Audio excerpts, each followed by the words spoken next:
Autrefois, une race de chasseurs exceptionnels, les Bayas, chassaient le python d'une façon tout aussi extraordinaire, en employant un appât humain. Il arrive que les hommes de Mbao aient eux aussi recours à cette technique. Naina, le chef pisteur, va introduire une jambe dans le terrier et la fera avaler volontairement par le python.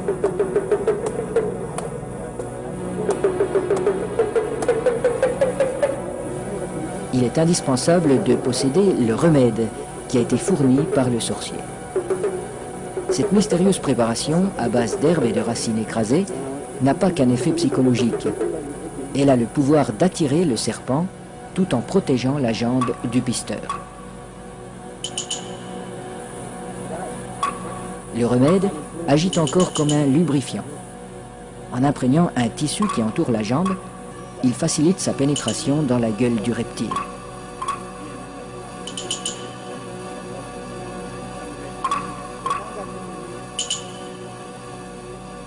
La jambe appât restera en principe intacte, car le python avale simplement cette proie qui vient à lui.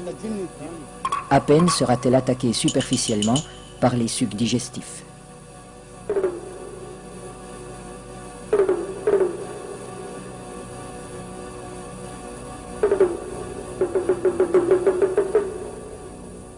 Cette chasse n'est pas sans risque. Un python particulièrement puissant pourrait entraîner l'homme dans son repère.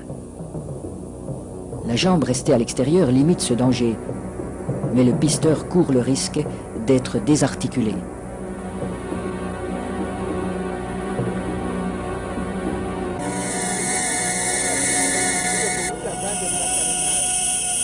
Pour rendre l'attente moins pénible, mais aussi faciliter le glissement des corps de l'homme et de l'animal, on place des feuilles fraîches sous le pisteur.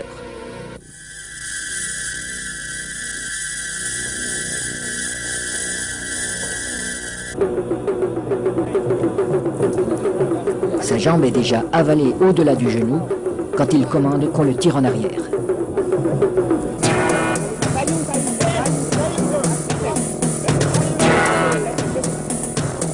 Refusant de laisser échapper sa proie, le python apparaît. Les aides tirent de façon irrégulière. Il secoue le python pour l'empêcher de trouver un point d'appui. Le pisteur relève son pied à angle droit pour ferrer le serpent, à la manière d'un hameçon. L'animal se sent piégé, mais il ne peut plus lâcher la jambe. Le python est maintenu allongé. Il faut éviter qu'il ne s'enroule. Cette position lui enlève une grande part de sa force. Pour dégager sa jambe, Naina déchire la gueule du python au couteau.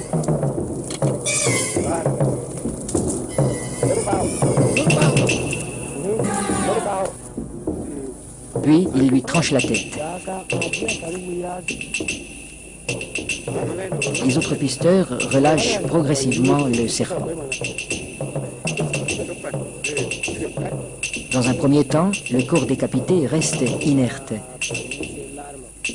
Puis apparaissent des ondulations nerveuses de plus en plus puissantes.